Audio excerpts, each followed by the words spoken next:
At Fitness Together, we know your health, time, and well-being are important, which is why we created live one-on-one virtual personal training. We develop a customized program individually tailored to fit your needs, no matter your fitness level. Your personal trainer will push you, motivate you, and make adjustments to your workout in real time to ensure you're safe and getting the maximum results, all in the comfort of your home. In a V position here, chest high, nowhere to touch side. Side. Go ahead and lean back. Good. Making sure we keep our chest nice and tall. No fancy equipment or a lot of space needed. Just a computer, tablet, or phone, and your personal trainer will take care of the rest. So, what are you waiting for? Good afternoon. Welcome to Fitness Together, our workshop Wednesday. Bob here with Ashley. Hey, Ashley. Hello. Yeah, and today we're going to be talking again about unlocking the core, talk about core stiffness, what that means. We'll demonstrate some exercises and talk about breathing. But again, I wanted to welcome anyone that's joining us out there today. We'll start off by kind of going over some of the things we addressed last week, just as a little refresher. But I do encourage anybody that's joining us for the first time today to go back and find our part one of this series for some additional exercises and for some additional information about the core. Also want to address today that Ashley and I are both here at Fitness Together. I'm over here in room number 2, I guess we call it. Ashley's over in room number 1. And what's great about things here, and as we're getting started and talking about kind of rolling things out and opening up again, is that we have these 2 separate rooms and we have the ability to kind of separate ourselves. So that's why neither one of us have our masks on today. We're able to kind of separate and work out just virtually even this way. Additionally to what we've been doing with people in their homes. So kind of as a refresher, I want to talk about the core today, core stiffness, and what that really means. And I'll address the muscles in just a minute, but as a definition of kind of what we feel like core stiffness is or why it's essential, to me, the core itself is essential for injury prevention, right? If our bodies are stable, if we're stable, through the trunk, we're preventing injury. But more importantly, too, for a lot of the people that we deal with, it's to enhance performance. So, and a lot of people might say, "Well, I'm not an athlete," but when I say performance, I mean in daily living activities as well. So the ability to reach for things, pick things up.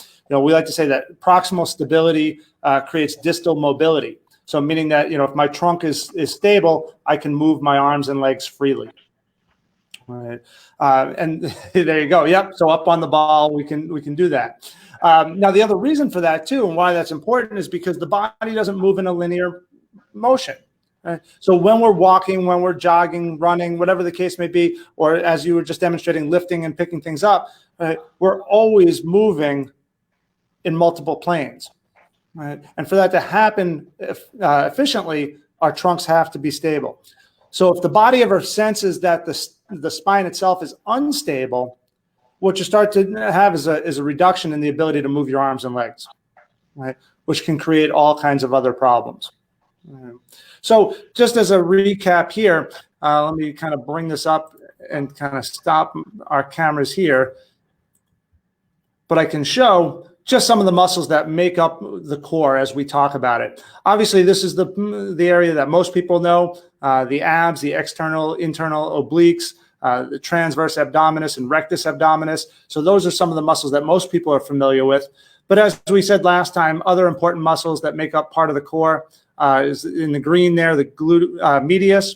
And then this whole idea of what we call the lateral subsystem, we've got multiple different smaller muscles, things like the piriformis and the pectineus, gracilis, adductors. So all these different muscles you can kind of see make up our core. So as I kind of come back in here for a moment and bring Ashley back in, there she is. Hi. I want to get into breathing, and kind of the purpose of all that, and what happens when we don't breathe properly.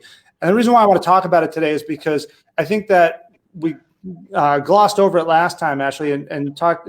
But I feel that breathing is probably the most essential for the body moving properly. Right? If we have poor breathing, we add to the chance of injury. Obviously, things that can cause poor breathing, stress, poor posture, disease. So any number of things can cause poor breathing in and of itself, but then that's going to inhibit some muscles. So I'd like you to address some exercises that we can do, but what muscles are really affected by poor breathing? Sure. This is a great question. And the first muscle that we need to pay the most attention to is the diaphragm, which is a muscle that is a dome shape under the rib cage. And it's what drops down to allow the lungs to inflate as you inhale. So it kind of, it's under the rib cage in a dome, and it drops down, which creates a pressure vacuum and allows the lungs to expand. It is a muscle. It's a muscle of flexion as well. So sometimes, like if you have the hiccups, we say it's a little bit of a diaphragm spasm. So that's a good example of a muscle that's kind of got a little bit of a twitch to it. What's really cool about the diaphragm is that it was formed after some of the other essential structures in the body. So running through the diaphragm on your left side is where the esophagus comes down through the throat, so mouth to esophagus to stomach, and it empties into the stomach once it is passed through the diaphragm. So if you have GERD, reflux, sleep apnea, digestion issues, it can be caused or compounded by a diaphragm restriction. So that's something where you wouldn't necessarily connect acid reflux to a breathing issue. But if your breathing is impinged or your diaphragm is constricted around that sphincter, you may have a secondary issue. Same goes for the inferior vena cava and the aorta. So if you have blood pressure trouble, or if you have venous stasis, which is like blood flow issues, a little bit of varicosities in the legs, cold feet, things like that, it could also be attributed to a diaphragm impingement or restriction around those hiatuses, where those sort of essentially tubes and blood passages go through. So the diaphragm is the big one. And when I'm muscle testing people, like Bob and I were talking before we signed on, that a lot of times people come in for low back pain and they want me to massage their back because that's where it hurts. And I respect that. I understand it. What I would rather do is test your back muscles and see if they're functioning or not. So I don't care if you have a six-pack. I don't care if you are a CrossFit bodybuilder or a couch to 5K person. Strength to me means you have a neurologic connection. That means your brain connects properly to the muscle at hand. So if I test Bob's low back muscles and they're really tight, but they're not firing properly and they go weak, well, then we have an issue. We have a low back pain caused by a weak muscle. So what I often will do is have somebody redo the test holding their breath, which is asking the diaphragm to help out. And tons of times the diaphragm intervention, if you will have those back muscles go strong. The diaphragm is really good at facilitating and so compensating for underworking muscles, which makes sense because when we're angry, when we're stressed, when we're scared, we take a deep breath in, or we hold our breath, or we just kind of like freeze, or we flee, or we fight. So right, and that was what I was saying before, Ashley, about how if there's the dysfunction there, right, and that breathing is improper, that's gonna make things worse down the line. Totally. But I know that, we decided to talk about this today because obviously I had some dysfunctional breathing issues or some pain in my back, which led us to down this kind of road of different things that we could kind of work on. And I know one of the things that, and I know you were just leading into this, but talking about some different specific breathing exercises that people can do, so let's maybe address those too. Yeah, so if I were going to offer a solution for that, I would say your back pain is secondary. Let's get your breathing corrected. I would want to look at how you breathe. And I practice more of a diaphragmatic breathing as a corrective. So what I encourage people to do is to lie on their back and to put their feet up on a platform, so stability ball or something like that. And you're going to work on breathing into your abdomen and not letting your chest and your shoulders rise. So a lot of times we will breathe like this. or we'll go, and you see I'm getting a lot of chest movement. What I want to see is my belly expanding, not my chest moving, because these little neck muscles have a lot of other jobs, like holding your head on straight, moving your head around. They don't need to be elevating your rib cage, and you need to be having rib expansion. So I'll have people lie in this position because it's safe for their spine, and most people can get into it. You can also replicate it sitting, because I'm not going to lie down right now. Mostly because I have a dog in the way and I want to be like, see you guys. So my hips are at 90 degrees and my knees are just about 90 degrees. They're level. And again, I'm going to breathe into my belly and create a balloon here. You'll feel on that contraction, on that exhale, that you'll feel those muscles working. So what I encourage people to do, one of the exercises is called the 5-10s. Doesn't have to be 5 and 10, it could be 4 and 8. The idea is you inhale for 4, in through the nose, inhale for 4, expanding the belly, keeping the chest still, and then exhale for 8. Again, this is through the mouth like you're blowing out a candle. So breathe in the flowers, out the candles, and you want to hear it. And what I like about this is that it also can apply to your daily activities or your workouts. So if you get into your squat position, you start up top and you're going to take a breath in, and then exhale. Let's say we're doing 4 and 8. 4 on exhale on the way down, and then the other 4, you're going to need to push back up. So you may have a squat position where you inhale, exhale for 4, and then I need more power coming back up because it's more of the exertion. So I'm going to make my breathing a little more intense. So, because that's where I need more support from that diaphragm and that ball full of air in the ball full of air in your gut. So the 5-10s or 1-2, whatever you want to call it, that's the ratio for that breathing. For more of a meditative, like checking in with yourself, because we also have nerves that go through these areas, and we want to pay attention to the phrenic nerve, especially, which helps control anxiety, which is helpful these days to know what that is. I go. Yeah. Go ahead. I'm sorry. I'll make it quick. I promise. It's 1, 2, 3, 1. So again, you're just looking at ratios. So let's go with 5 because that's easier math for me to do. So it's inhale for 5 seconds, hold for 10 seconds, exhale for 15 seconds, hold again for 5 seconds. And it took me a long time to get from 4, 8, 12, 4 to 5, 10, 15, 5. Something about that last hold, when I have an extra second, it's like, oh my God, I have a lot of things. Like there's a lot of anxiety and nervousness that comes up for me. So that's something I've been working on. So those are just 2 fun things to work on. I posted a couple of them on my Instagram page, which is Howland Muscular Therapy. And that goes to my Facebook page, which is also Howland Muscular Therapy. Yeah, and I was going to say that we'll put our contact information up at the end for anybody that would like some additional information about that, or would like, to talk to us about, getting a personal evaluation there. The other thing that I wanted to talk about, and I know that, we go through breathing exercises and we've done things with people where we'll have them blow up a balloon as well. Right? We physically stick a balloon in someone's mouth and say, all right, try to blow that up. Right? And that's a real good test for people to really understand how forceful they need to breathe to blow that balloon up. If you've ever blown up a balloon before, you know what a big breath you have to take to get that started.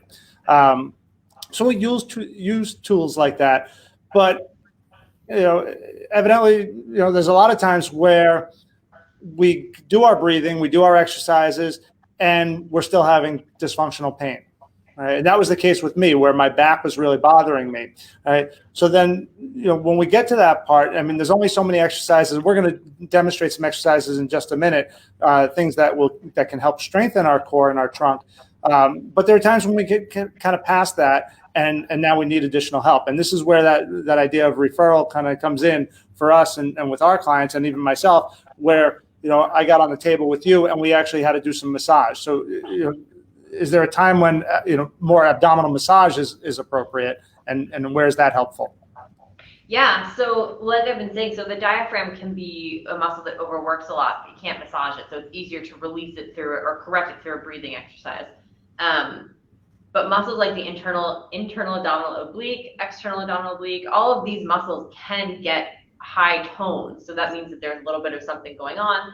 They're higher tones. They're putting on an emergency brake saying, hey, body, hold on.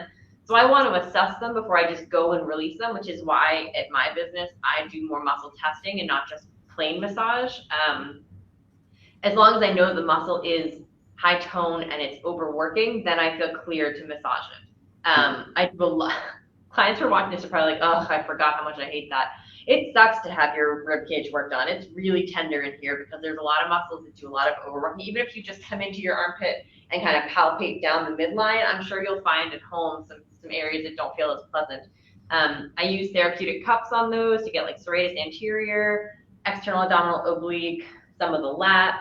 But again, I always want to make sure that I've tested a muscle to make sure that it's correct, that it needs to be released, and that I always have a counter muscle or a like a pair that I'm going to release one and activate the other. Right. So I do a lot of different kind of body work. So the muscle testing, movement assessment, that sort of thing, but massage is definitely still what I'm trained to do at the foundation. So there's definitely a time and place.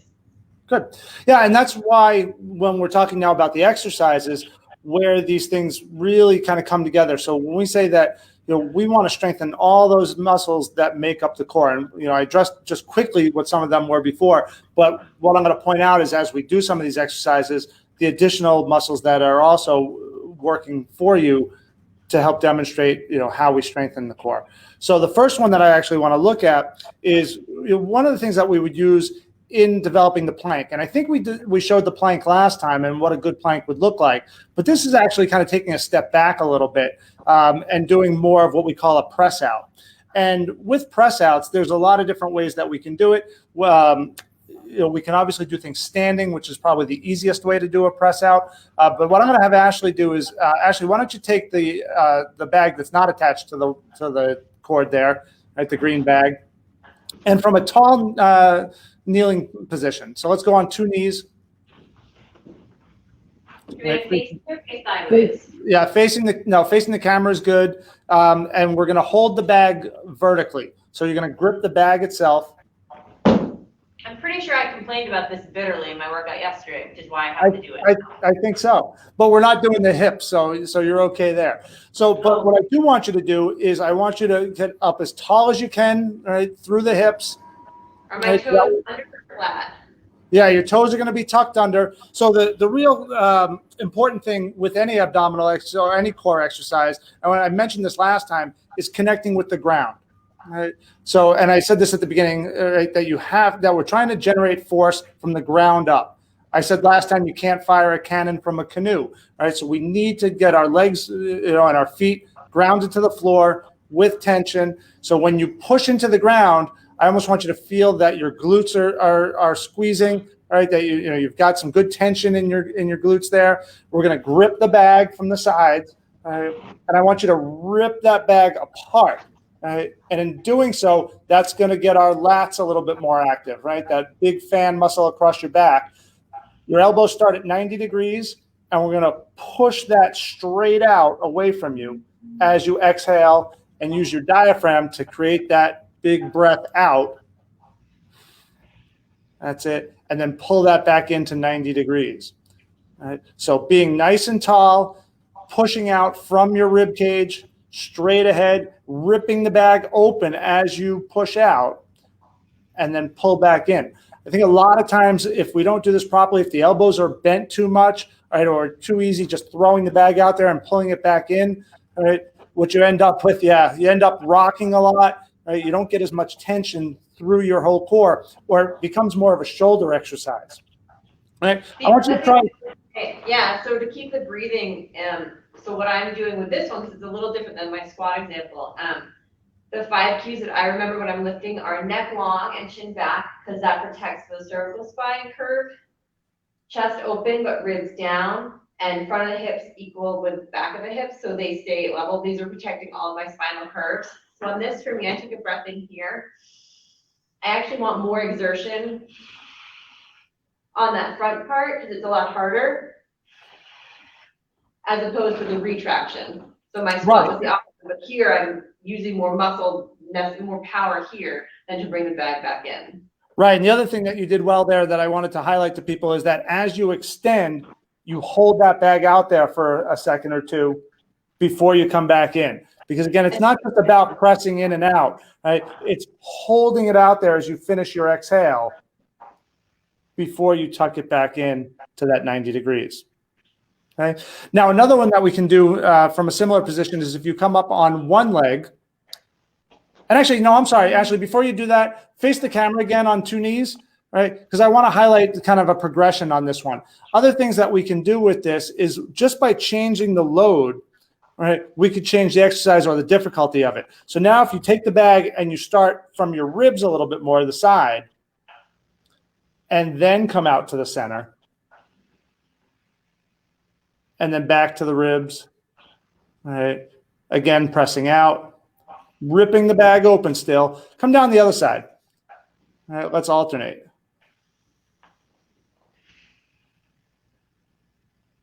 That's it. And that rotational movement, now you're preventing some rotation as well. And I mentioned last time, kind of the function of the core is not only just to prevent flexion and extension, but to prevent over rotation of the spine as well. I'm getting so much, especially on my right side. So if I just quickly, I'm getting a lot of tension, a lot of activation on the right side. And I can actually feel that the right side is higher tone than the left.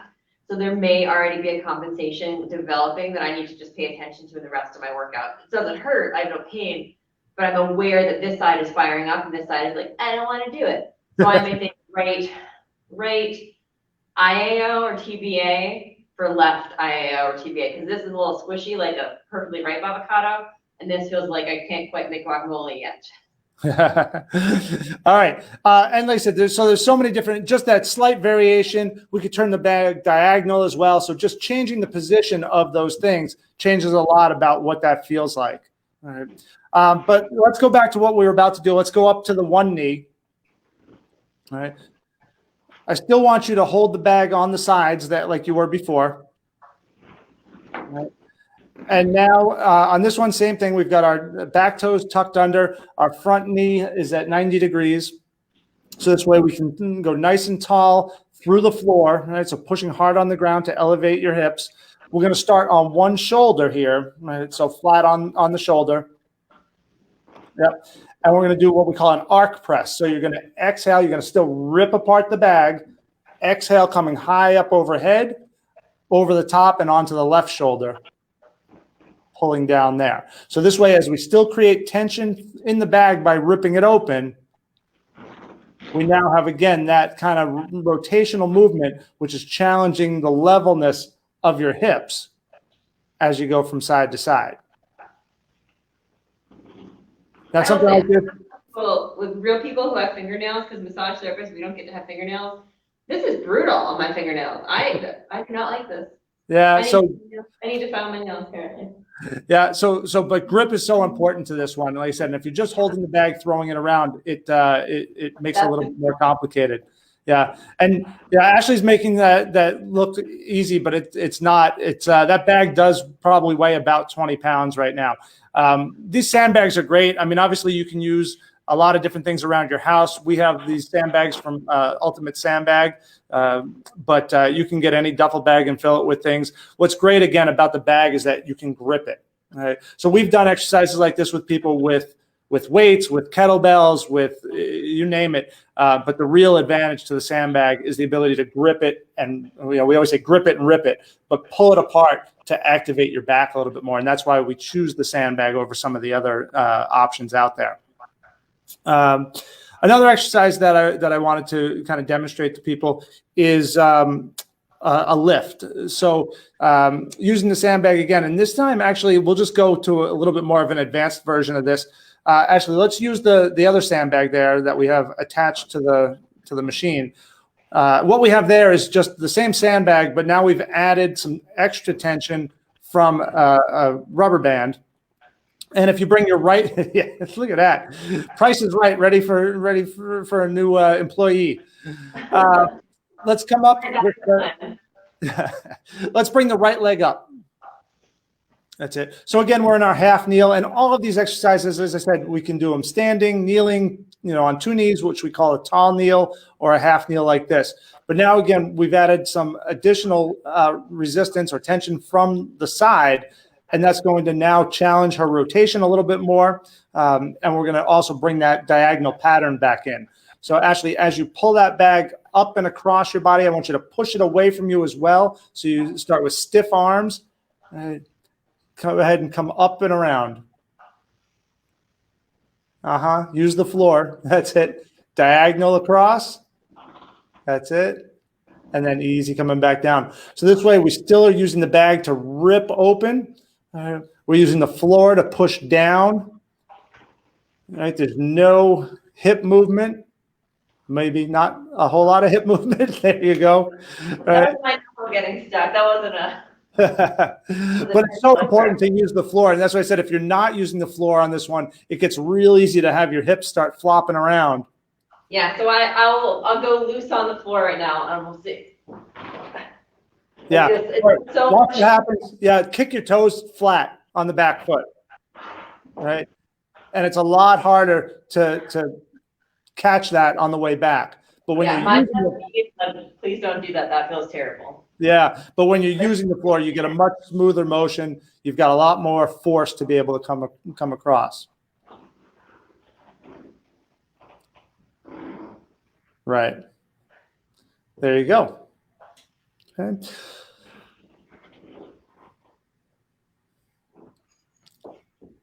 Right. So those are 3 really good exercises, just using one simple piece of equipment. Like I said, we added in the rubber band there to create a little bit more tension. We did have a question, and even though it's not question and answer day today, there was a question about some ideas for core work in the pool. And, in the pool workouts. I'll be there. You tell me where. We'll make something up in the pool. That's fine. Great. I'm on my way with my mask. Well, since it was your mom that asked the question, what? I want fans. Yeah.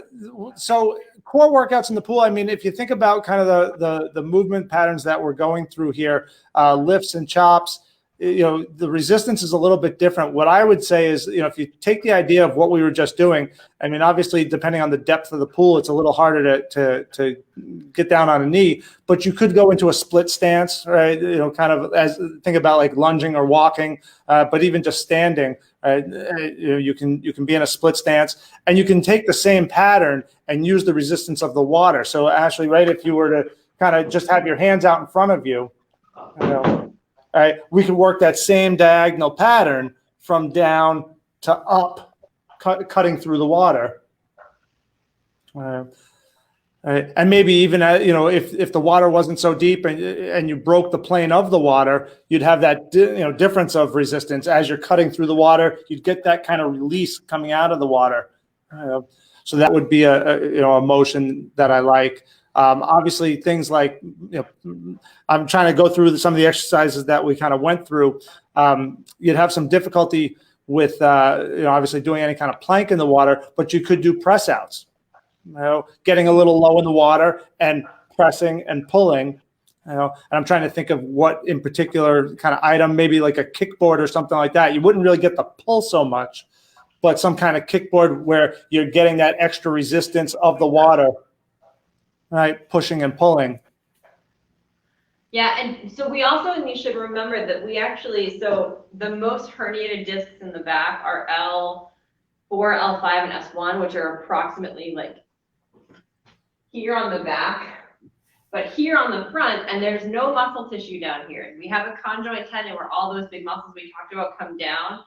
So what we also have to remember is number one, you're breathing because you want to keep support down here. That's why we're really susceptible to hernias down here. But we need to keep that area healthy because you also have force transfer up to the legs. So even if you were to hold on to the edge of the pool and do kicking, you're still going to get like the hip flexors and hip extensors and the glutes to fire up a bit too. Just make sure that you are breathing really well into that lower abdomen to create support down there too. It's a tricky area to train because it's prone to a little more body fat, at least not me right now. But it's also an area where there's not actually muscle tissue. It's fascia, it's connective tissue, it's a big thick tendinous aponeurosis is what that's called. So it's going to be helpful to do. Actually, a fun breathing exercise in the pool where you can kind of play with buoyancy is to lie on your back and breathe in and try and breathe into that lower abdomen area and see how much better you float.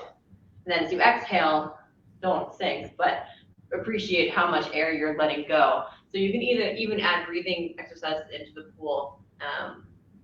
Maybe put your floaties on first. Well, that's great. I think that covers most of what I wanted to address today. I hope it was informative for everyone. Like I said, sometimes I think when Ashley and I get going and we start, kind of calling out muscles and all these, different areas of the body, it can be confusing. So we get a little sciencey on everybody, and but that's why we do this is to give you some insight, not to answer all the questions, but to hopefully bring up some ideas, some things to think about, so that when we do talk, or if you have a specific question, maybe you're hearing this and saying, yeah, that sounds like a problem I'm having, or these exercises, maybe it gives you an idea to say, yeah, there's a better way to do it than just thinking about doing crunches, which can be too much pressure on your spine. So yeah, bad crunch is always bad, right? So we wanted to give you an idea over these last 2 workshops of some things that you can do for your core. We hope that you'll take advantage of it, and we hope that you'll join us for our next workshop next Wednesday. But in the meantime, we're still going. We still have Friday night bingo, so register for that. We'll do another Q&A on Monday at 9 a.m. and again back Wednesday at noon for the next workshop. If you've got ideas, please let us know. And as always, we look forward to seeing you next time. So thanks so much for joining us today. Have a great day, everyone.